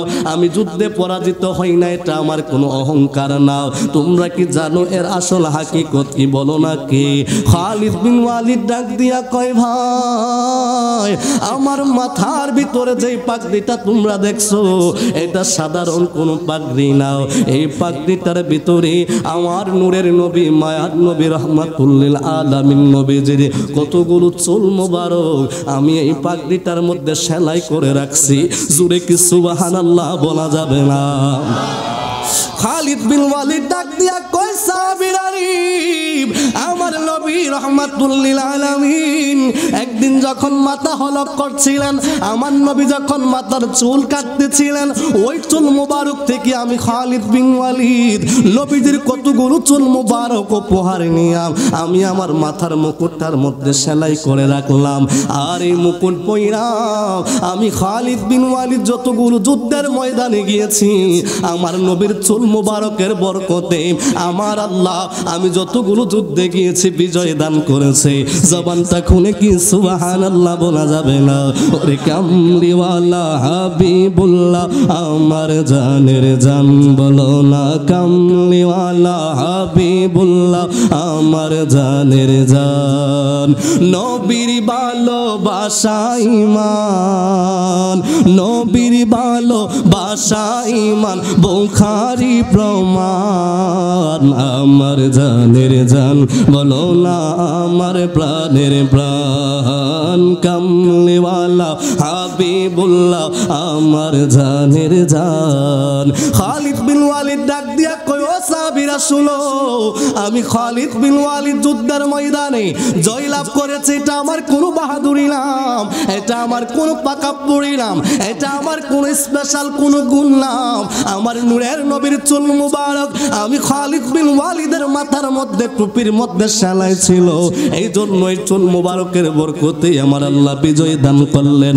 এখন বলেন দেখি সাহাবীরা কি দাম নবীর চুল মুবারকের বরকতে আমার আল্লাহ বিজয় দেয়, আর আমগো মোল্লারা কি দাম? আমার নবী নিজের কল্যাণ তো দূরের কথা, পরের কল্যাণ তো দূরের কথা, নিজের কল্যাণই করতে পারতেন না। নাউজুবিল্লাহ কোন অত আস্তে, আরো জোরে কোন নাউজুবিল্লাহ। আমি আরো অবাক হইছি রে বাবা, আজকের এই জামানা দেশে কিছু মৌলবী নবীজির স্ত্রীদের ব্যাপারে শব্দ চয়নে অনেক বিয়াদবি করে, আবার তাদের পক্ষেও তাদের যারা অনুসারী সাপোর্ট করে, আছে না নাই? কথা কয় না, আসেনি? নবীর স্ত্রীদের ব্যাপারে যারা বিয়াদবি করে, অথচ নবীজির স্ত্রীগণের ব্যাপারে আমার আল্লাহ রাব্বুল আলামিন কয়, নবীজির স্ত্রীগণ হলো তোমাদের মা। কাদের মা? ইমানদারের মা। কার মা? আচ্ছা, এবার একটা প্রশ্ন, আচ্ছা কোন তো দেখি বাজান, একটু সামনের দিকে আসে। ওগো নবী প্যারা নবী তোমারি দরবার, ওগো নবী প্যারা নবী তোমারি দরবার। বলা যাবে, বলা যাবে? যেথায় গেলে একবার যেতে চাই মন বারবার, দু জাহানে চলে নবী তোমার জমিদারি, দু জাহানে চলে নবী তোমার তোমার জমিদারি। আল্লাহ সব কিছুর মালিক, আল্লাহ সব কিছুর মালিক, তুমি বন্টনকারী, আমরা তোমার ভিখারি, আমরা নবীর ভিখারি। কথা কোন ঠিক কিনা? ওরে তোমার ক্ষমতা চলে আসমানে, শুধু জমিনে নয়। ঠিক নিও, কথা কন না, ঠিক নেই? ওরে তোমার ক্ষমতা চলে আসমানে, শুধু জমিনে নয়। তোমার ইশারাতে সূর্য উল্টে আসর হয়। তোমার মুজিজার কথা কি শেষ করিতে পারি? খেজুর গাছের ডাল হয়ে যায়, খেজুর গাছের ঢাল হয়ে যায়, দাঁড়ালো তরবারি। আমরা নবীর ভিখারি, আমরা নবীর ভিখারি। জোরে কি সুবহানাল্লাহ বলবেন না? বাজান বলতেছিলাম নবীজির স্ত্রীগণ হলেন মুমিনদের মা। মুমিনদের কি? জোরে কোন মুমিনদের কি? এবার একটা প্রশ্ন, বিয়াদবি নিয়েন না, পায়ে হাত দিয়া বলি বাবা, কেউ বিয়াদবি কইরে নিয়েন না, মাইন্ড কইরেন না। কোনো সন্তান যদি তার মারে খারাপ ভাবে গালি দেয়, বলেন এই সন্তানটা কি আসলেই কি সন্তান না কুলাঙ্গার? আস্তে কোন, সন্তানটা কি কুলাঙ্গার কিনা? যেই সন্তান নিজের মাকে খারাপ ভাবে গালি দেয়, নিশ্চিত ভাবে সে কুলাঙ্গার। কথা কোন ঠিক কিনা? নিঃসন্দেহে এটা কোনোদিন মায়ের বদ্ধ সন্তান না। তাইলে যেই মৌলবী, যেই মোল্লা, যেই মুফতি নবীজির স্ত্রী হলেন মুমিনদের মা, ওই মাকে নিয়ে যারা কটূক্তি করে, ওই মাকে নিয়ে যারা খারাপ কথা বলে, নিঃসন্দেহে ওই ব্যক্তিটা মুমিন হতে পারে না। কারণ কোন মুমিন আমার নবীজির স্ত্রীগণদেরকে নিয়ে মন্তব্য করতে পারে না। বলবেন কেন মন্তব্য করতে পারে না? কারণ আমার আল্লাহ কুরআনুল কারীমের মধ্যে কয়, ইন্নামা ইউরিদুল্লাহু লিইউযহিবানকুমুর রিজসা আহলাল বাইত ওয়া ইউতাহহিরাকুম তাতহীরা। আল্লাহ ডাক দিয়া কয়, হাবিব, ও আমার হাবিবুল্লাহ, ইন্নামা ইউরিদুল্লাহু লিইউযহিবানকুমুর রিজসা। আমি আল্লাহর ইচ্ছা হয়, আমি আল্লাহ চাই আপনি নবীর আহলে বাইত যারা, তাদেরকে পুত পবিত্র করে দেওয়ার জন্য। আমার আল্লাহ কয় তারা পুত পবিত্র, তাই নবীজির স্ত্রীগণ আহলে বাইতের অন্তর্ভুক্ত। আর মা খাদিজা কেমন মা? শুনে যাও, শুনে যাও। মা খাদিজার মন্না যিনি, মা ফাতেমা জাহরা রাদিয়াল্লাহু তাআলা আনহা, উনি হলেন জান্নাতের মহিলাদের সরদারনি। কথা কোন ঠিক কিনা? মা ফাতেমার আম্মা যিনি, তিনি হচ্ছেন খাদিজাতুল কুবরা। ওই মা খাদিজাতুল কুবরাকে নিয়ে যারা বাজে মন্তব্য করলো, ওই মাওলানা, ওই মুফতির পক্ষ নিয়ে আমগো দেশে কিছু মানুষ বের হয়েছে, তারা শায়েখরে গালি দিলে গায়ে কষ্ট লাগে, তার শায়েখরে গালি দিলে আঘাত লাগে। এমন কথাও শুনছি, ওই মোল্লারে গালি দেওয়ার কারণে আমার একজন ভাইয়ের তারা নাকি তওবা পড়াইছে। ও ভাই, তোমার বিবেকের মধ্যে কি আমার আল্লাহ জ্ঞান দেয় নাই? তুমি যদি মনে করো তোমার শায়েখরে গালি দেওয়ার কারণে তুমি যদি আরেকটা মুসলমানরে তওবা করাও, নতুন করে ইমানদার বানাও, আরে যেই ব্যক্তি কাফের হয় তার জন্য নতুন করে ঈমান আনা জরুরি। যদি কোনো মুসলমান কোনো মুসলমানকে গালি দেয়, তাইলে সে ফাসিক। গালি দেওয়ার কারণে ফাসিক হয়, গালি দেওয়ার কারণে বেঈমান হয় না, গালি দেওয়ার কারণে কাফের হয় না। অথচ তোমাদের শায়েখ সেই আমির হামজা, যিনি আমার নবীজির স্ত্রী, সকল মুমিনদের মা, যার নাম হলো আম্মাজান খাদিজাতুল কুবরা, মা খাদিজারে গালি দিল। মা খাদিজারে গালি দেওয়ার কারণে তোমরা কিন্তু ওই মাওলানার বিরোধিতা করলা না। অথচ আমার আল্লাহ কয়, আল্লাহর নবীর স্ত্রীগণ আহলে বাইত যারা, তারা হলেন পুত পবিত্র। নবীর স্ত্রীকে গালি দেওয়ার কারণে তুমি যদি প্রকৃত অর্থে শরীয়তের কথা বলো, তাইলে ওই মাওলানা কাফের হয়ে গেছে। কথা কোন ঠিক কিনা? তোমার শায়েখরে গালি দেওয়ার কারণে তুমি যদি আমার ভাইটারে তওবা পড়ায়া মুসলমান বানাও, তাইলে ওই আমির হামজারে আগে তওবা করাও। কথা কোন ঠিক নেই? কথা কোন না ঠিক নেই? আগে ওই আমির হামজার নতুন করে মুসলমান বানাও। কথা কোন ঠিক কিনা? কারণ একজন মুসলমান আর একজন মুসলমানরে গালি দিলে ফাসিক, গালি দিলে কি কিন্তু নবীজিরে গালি দিলে কাফের ফাসিক না, নবীজিরে গালি দিলে আমার আল্লাহ সহ্য করে না। এটা আমি শামসুল আলম হুসাইনের কথা না। 30 পারায় আমার আল্লাহ সূরা নাজিল করলেন, সূরার নাম হলো সূরা লাহাব। আল্লাহ কই তাব্বাত ইয়াদা আবি লাহাবি ওয়া তাব, আল্লাহ কই ধ্বংস হয়ে যাক আবু লাহাবের 2 হাত। এর আবু লাহাব তোর অপরাধ কি? আবু লাহাব কই অপরাধ একটাই, আমি বলছিলাম তাব্বা লাকা মুহাম্মদ, মুহাম্মদের ধ্বংস হয়ে যাক। নাউজুবিল্লাহ কোন, আরো জোরে কোন নাউজুবিল্লাহ। তাইলে নবীরে গালি দেওয়ার কারণে আল্লাহ সূরা নাযিল করলো, যেই সূরা পড়লেও সওয়াব। ঠিক নিও, সূরা লাহাব পড়লে সওয়াব নাই মনে হয়? আসেনি? আসেনি? কদ্দুর সওয়াব? আল্লাহ কয় আলিফ পড়লে 10টা, বা পড়লে 10টা, তাব্বাত ইয়াদা আবি লাহাবি ওয়া তাব, প্রত্যেকটা হরফে যদি 10টা নেকি হয়, নামাজের ভিতরে পড়লেও সওয়াব, বাইরে পড়লেও সওয়াব। তার মানে বোঝা গেল নবীরে যারা গালি দেয়, ওই নবীর গালিদাতাদেরকে আমার আল্লাহ কোরআনে গালি দিয়া শিক্ষা দিছে, নবীর দুশমনদেরকে গালি দিলেও সওয়াব। কষ্ট হইতাছে বুঝতে নাও, খারাপ লাগতেছে বাজান। নবীজির ব্যাপারে খুব সেনসিটিভ। নবীজির স্ত্রীগণ সাধারণ মহিলা না, কারণ আমার আল্লাহ তাদের উপর রাজি এবং খুশি হয়ে গেছে। আপনি আরো অবাক হবেন যার ব্যাপারে ওনারা কথা বলেন। আম্মাজান খাদিজাতুল কুবরা, আমার নবী কত ভালোবাসতেন। মা খাদিজা থাকা অবস্থায় আমার নবী দ্বিতীয় কোনো বিবাহ পর্যন্ত করে নাই। সুবহানাল্লাহ বলবেন না? ওরে বাবা, আপনি আরো অবাক। মা খাদিজা ওই ব্যক্তি, আমার নবী যখন হেরা গুহার মধ্যে ধ্যানমগ্ন ছিলেন, সেই জাবালে রহমত যেখানে কুরআন নাজিল হয়েছে, মা খাদিজা নবীর জন্য মাথার মধ্যে খাবার নিয়া, হাজিরা এখন পাকিস্তানিরা সিঁড়ি করে দিচ্ছেন, এখানে হজ করতে যারা গেছেন এমন কেউ আছেন? হজ করে আসতে ওই যে একজন পাওয়া গেল, ওইখানে আমাদের বাংলাদেশের হাজিরা উঠতে ভয় পায়। ও মা তো কেমনি উঠুন, কথা কোন ঠিক নিও, ভয় করে উঠতে চায় না। অথচ এখন তো সিঁড়ি করে দেওয়া হলো, সিস্টেম করে দেওয়া হলো উঠার জন্য। তখন তো কোনো সিস্টেম ছিল না, পদ্ধতি ছিল না।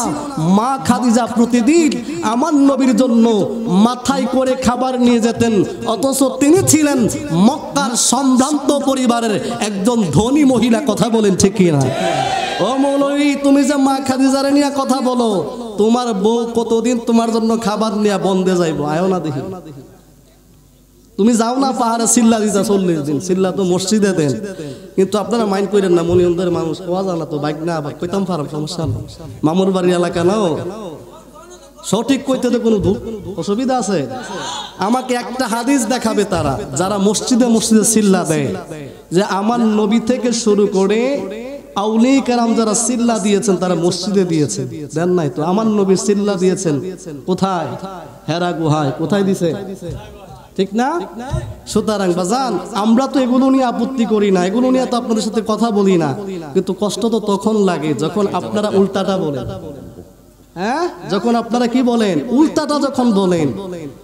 আফসোস, আল্লাহর ওয়াস্তে বিষয়গুলো আপনারা চিন্তা করে দেখেন, যে নবীজির স্ত্রীকে গালি দিল, খারাপ ভাষা ব্যবহার করলো, আপনার কষ্ট লাগলো না, অথচ আপনার শায়েখকে বলার কারণে আপনার কষ্ট লাগলো। এতে বোঝা গেল নবীর চাইতে আপনার শায়েখের প্রতি ভালোবাসা বেশি। ঠিক কি না? আমাদের দেশের রাজনীতির পরিস্থিতি আর কি, বাপের ফদানি দিলে পুতের গতর লাগে না, নেতারে ফদ দিলে লাগিয়া যায়। হ্যাঁ, কইলো কি রে?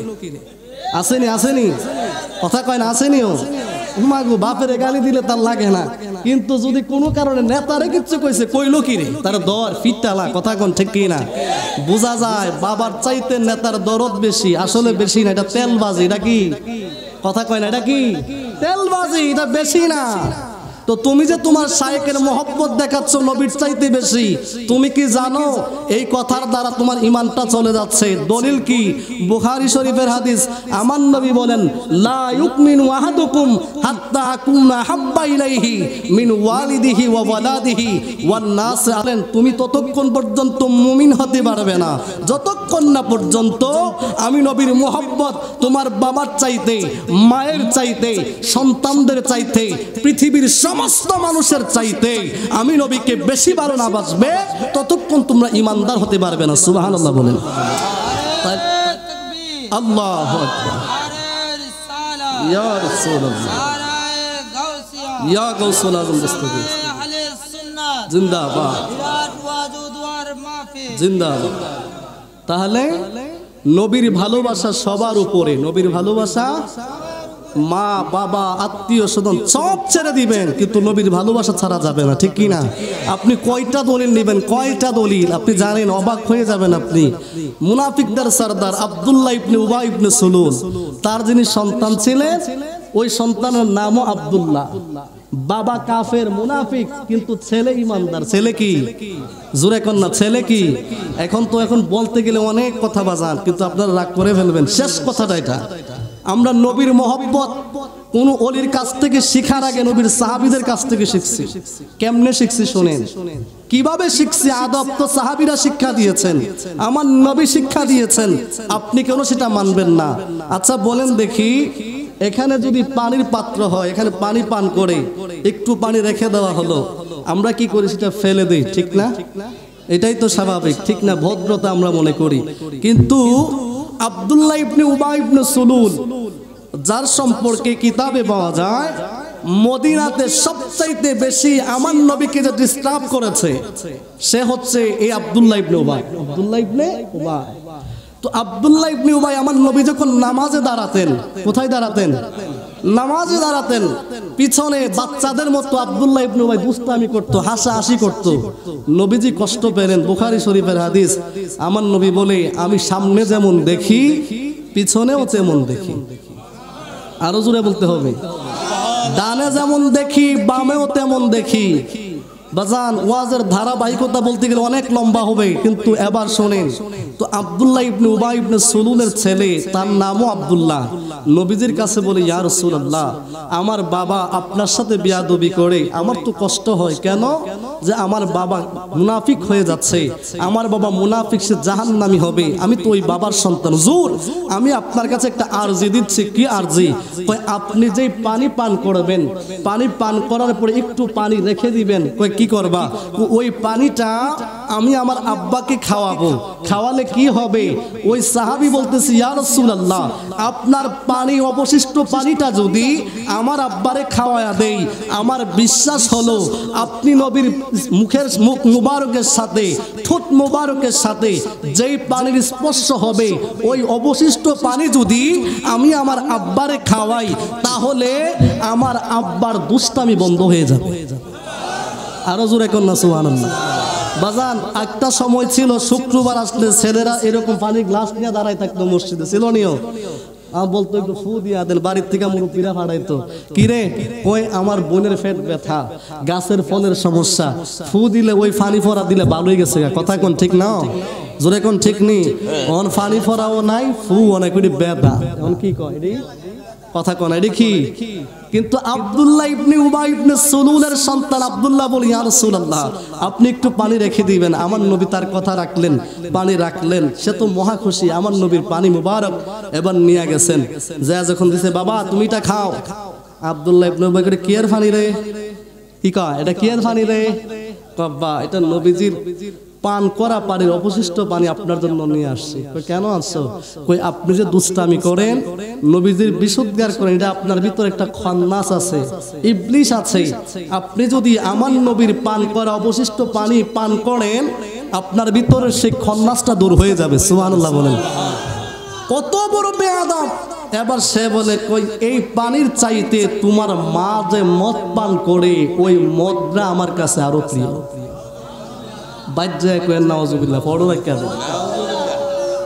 আমার আব্বুজিরা, আমার ইসলাম কেমন শুনে যাও। আব্দুল্লাহ ইবনে উবাই ইবনে সুলুলের সন্তান আব্দুল্লাহ, তার মাথা গরম হয়ে গেল। আমার নবীজির পানি মুবারককে মদের সাথে তুলনা করলেন।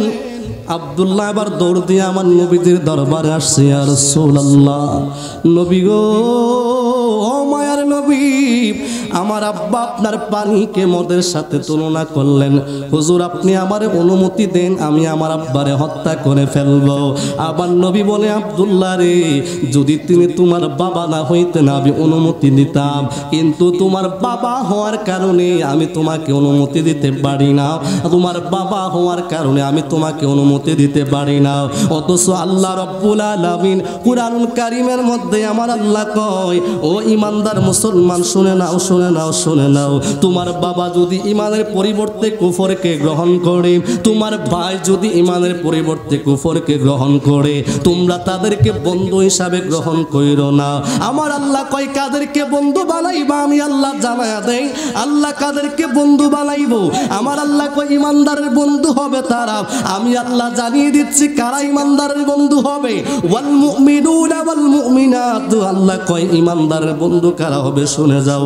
ওয়াল মুমিনুনা ওয়াল মুমিনাতু বাদুকুম আউলিয়াউ বাদিন, আল্লাহ কয় একজন মুমিন অপর মুমিনের বন্ধু হবে, একজন মুমিন মহিলা অপর মুমিন মহিলার বন্ধু হবে। তারপরে শুধুমাত্র আমার আল্লাহ কথাই কয় না, আমার আল্লাহ সূরা বাকারার ভিতরে আমার আল্লাহ ওয়াজ করে আল্লাহু ওয়ালিউল্লাযিনা আমানু, আল্লাহ কয় ইমানদার যখন ইমানদারের বন্ধু হবে, ইমানদার মহিলা যখন ইমানদার মহিলার বন্ধু হবে, তখন আমি আল্লাহ তাদের জন্য শুভ সংবাদ জানিয়ে দিচ্ছি। আল্লাহু ওয়ালিউল্লাযিনা আমানু, আমি আল্লাহ রাব্বুল আলামিন হলাম ওই ইমানদারদের বন্ধু। জোরে কোন সুবহানাল্লাহ। তারপরে আমার আল্লাহ কয় ইখরিজুহুম মিনাজ যুলুমাতি ইলান নূর, আমি আল্লাহ তাদেরকে অন্ধকার থেকে আলোর দিকে আমি আল্লাহ তাদেরকে টেনে আনবো। তার মানে ইমানদার যখন আমার নবীকে ভালোবাসবে, ইমানদার মহিলা যখন আমার নবীকে ভালোবাসবে, মুমিন পুরুষ যখন আমার নবীকে ভালোবাসবে, আমার আল্লাহ রাব্বুল আলামিন কই তার ভিতর থেকে অন্ধকার আমি আল্লাহ দূর করে দিব। তাইলে নবীর বিরোধিতার মধ্যে কখনো ঈমান নাই। নবীর মহব্বতের নাম হলো ঈমান, নবীর মহব্বতের নাম হলো ঈমান। ঠিক কি না কোন?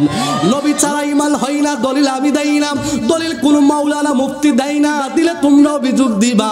আমার আল্লাহ রাব্বুল আলামিন কুরআনুল কারীমের সূরা বাকারা ২য় পৃষ্ঠায় আমার আল্লাহ কয় ওয়া মিনাল নাসি মাইয়াকুলু আমান্না বিল্লাহি ওয়া বিল ইয়াউমিল আখির ওয়া মা হুম বিমুমিনিন। এই কোরআন দরকারের কোরআন না, এই কোরআন আখাউড়ার কোরআন না। বাংলাদেশের কোরআনে যা লেখা, সৌদি আরবের কোরআনের মধ্যে তাই লেখা, লৌহে মাহফুজের কোরআনে তাই লেখা। বিশ্বাস না হলে নিয়ে আসেন আপনার ঘরের কোরআন, সূরা বাকারার ২য় পৃষ্ঠায় আমার আল্লাহ কয় ওয়া মিনান নাসি মাইয়াকুলু আমান্না, ডাক দিয়া কয় নবী গো, ও মায়ার নবীজি, আপনার কাছে মানুষদের দেখে কিছু মানুষ যারা গেল, যায় কয় মাইয়া কুলু, তারা বলে আমান্না, আমরা ঈমান আনলাম বিল্লাহি, আল্লাহর উপর, ওয়া বিল ইয়াউমিল আখির, ঈমান আনলাম আখিরাত দিবসের উপর। তারা কয় আমরা আল্লাহরে মানি, আমরা আখিরাত দিবসে মানি। আমার আল্লাহ কয় হাবিব তারা আপনারে মানে নাই, সুতরাং ফতোয়া আপনি দেওয়ার দরকার নাই। আপনি নবী ফতোয়া দিলে তারা মনে করবে আপনি হিংসা করেছেন।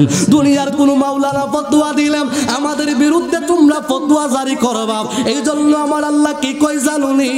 আমার আল্লাহ কয় ওয়া মা হুম বিমুমিনিন, আমি আল্লাহরে মানলে ঈমানদার নাও, আখিরাতে মানলে ঈমানদার নাও।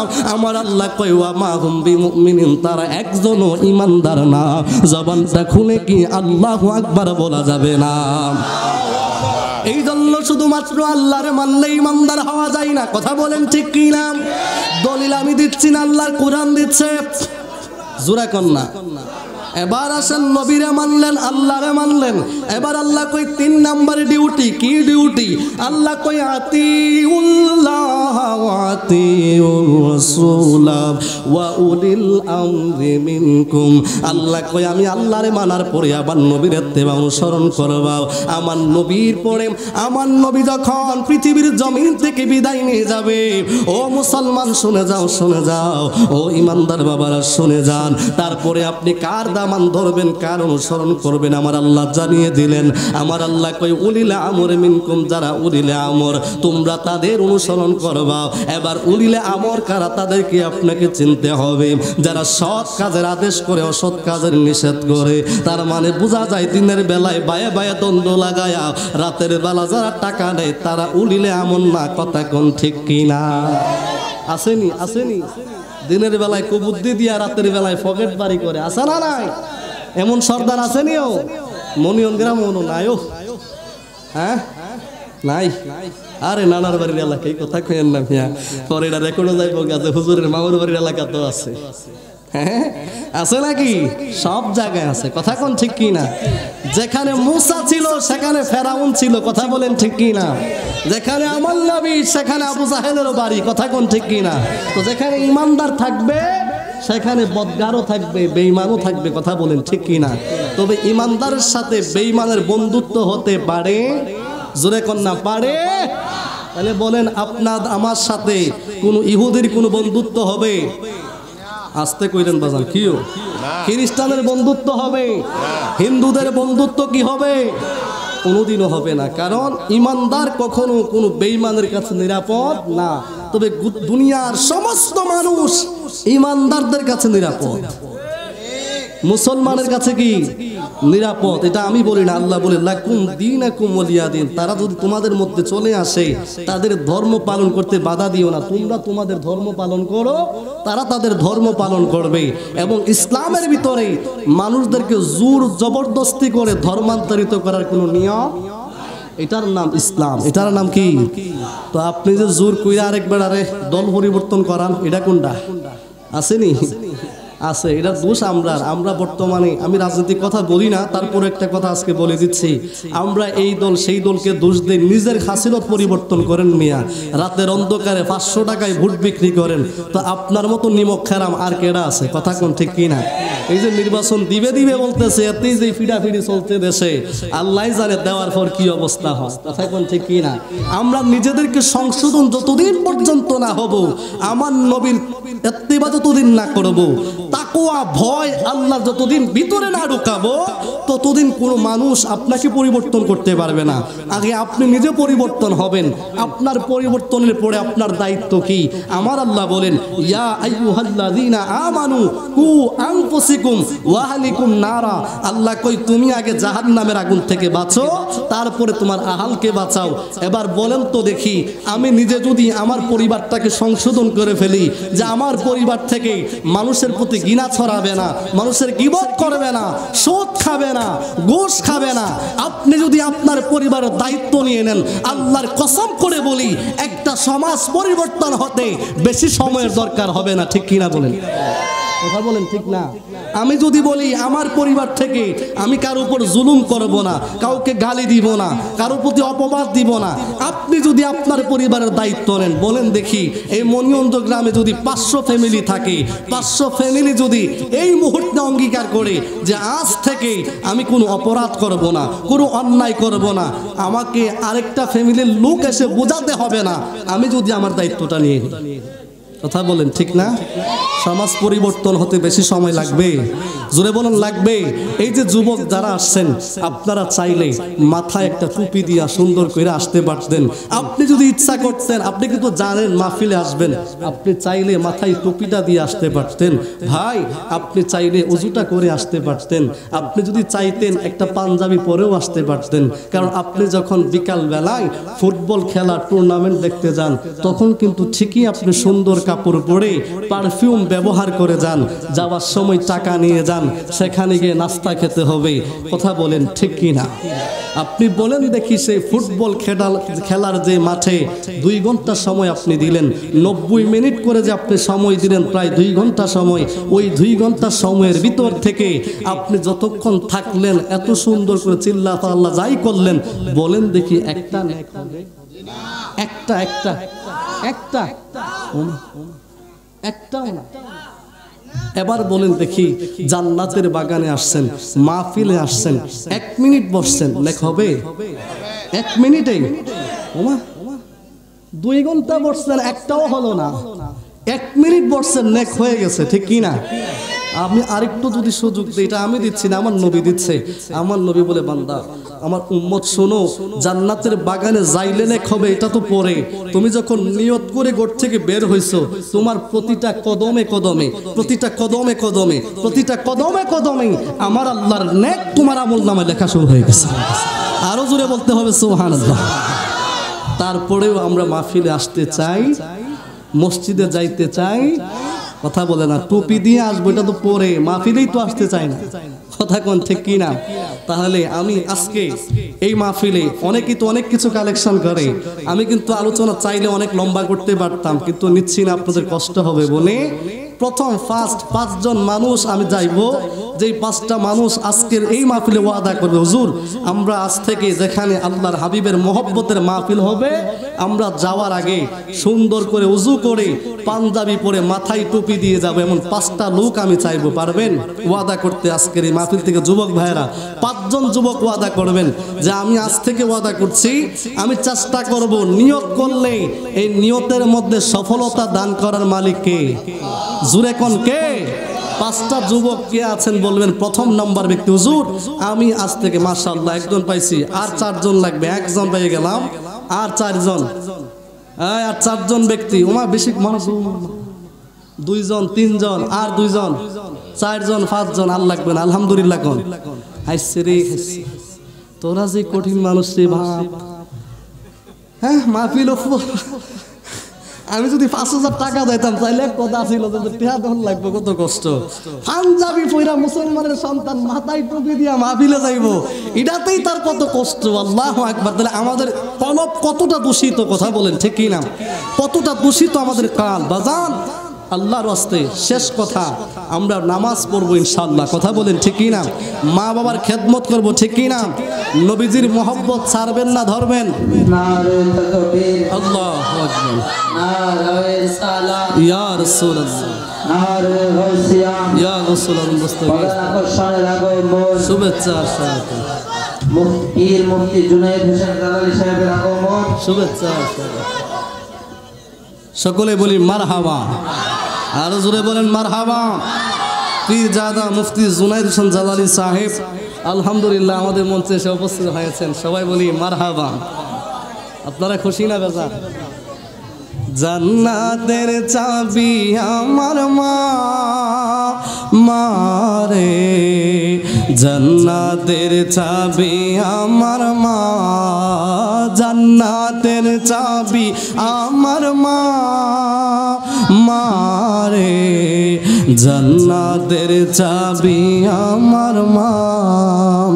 সবার আগে মায়ের দোয়া কবুল করে দয়াল আল্লাহ, খালা ফুফি মায়ের মতো না রে, জান্নাতের চাবি আমার মা, জান্নাতের চাবি আমার মা মারে, জান্নাতের চাবি আমার মা। মা যার বেঁচে তার মতো দুঃখী নাই, মা যার বেঁচে তার মতো দুঃখী নাই, খালা ফুফি মায়ের মতো না রে, জান্নাতের চাবি আমার মা, জান্নাতের চাবি আমার মা মারে, জান্নাতের চাবি আমার মা। মাগো আমায় করবেন দোয়া, যাব আমি মদিনায়, গল্প করিলা গো আমার মা, যাব আমি সে জায়গায়, ওরে তো করি নাই গো আমার মা, যাব আমি সে জায়গায়, মাগো আমায় করবেন দোয়া, যাব আমি মদিনায়। তুমি যদি করো দোয়া আল্লাহ পাকের হবে দয়া মাগো, তুমি যদি করো দোয়া আল্লাহ পাকের হবে দয়া, দয়াল নবীর হবে মায়া মাগো, দয়াল নবীর হবে মায়া, নিবে আমায় মাদিনায় মাগো।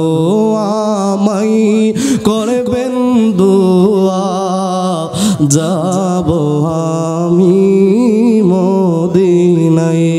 বাজান শেষ বেলায় দুইটা মায়ের গজলের জন্য বলেছি, কারণ আমি শামসুল আলম হুসাইনি, আমার মা নাই। আমি এই গ্রামের ভাগিনা, হয়তো অনেকে আমার চিনেন, অনেকে নাও চিনতে পারেন। যদি পরিচয় দিয়ে হয়তো অনেকে চিনবেন। আমার নানার নাম হলো সরমিয়া, অনেকে চিনেন। আমার আম্মা যিনি নাজমা, উনি দুনিয়ার জমিনে নাই। হয়তো মায়ের দুয়ার বদলতেই আজকে আমি আপনাদের এখানে নয়। আলহামদুলিল্লাহ, আল্লাহ যতটুকু খেদমত দেওয়াচ্ছেন যাচ্ছে। সেই জন্য বিদায় বেলায় আমার এই যুবক ভাইদের জন্য বলে দিয়ে গেলাম, ভাই নবীজির মহব্বতের পাশাপাশি মা বাবার খেদমত যদি করতে পারো, তোমার তাকদীর পরিবর্তন আমার আল্লাহ করে দিবে। বলেন সুবহানাল্লাহ। বাবা শেষ বেলায় আমার মা আপনাদের এই গ্রামের মেয়ে ছিলেন। হয়তো যদি কোনো কারণে কারো মনে যদি কষ্ট দিয়ে থাকে, আমার মায়ের পক্ষ থেকে আমি সন্তান হিসাবে আপনাদের কাছে ক্ষমা চাচ্ছি। আল্লাহর রাস্তে আমার মাকে ক্ষমা করে দিবেন এবং আমার মায়ের জন্য আপনারা দোয়া করবেন, আল্লাহ যেন আমার মাকে জান্নাতবাসী করেন। এবং আমরা যতদিন বেঁচে থাকব, আমরা যাদের মা বাবা বেঁচে আছে, আল্লাহ যেন আমাদের এই মা বাবার খেদমত করতে মানে মুর্শিদ তৌফিক দান করে। এবং আপনারা হয়তো অনেকেই জানেন, আমি ছোটকাল, আমি বিশেষ করে প্রায় মাহফিল আমার চিত্রগুলো চোখে ভাসে।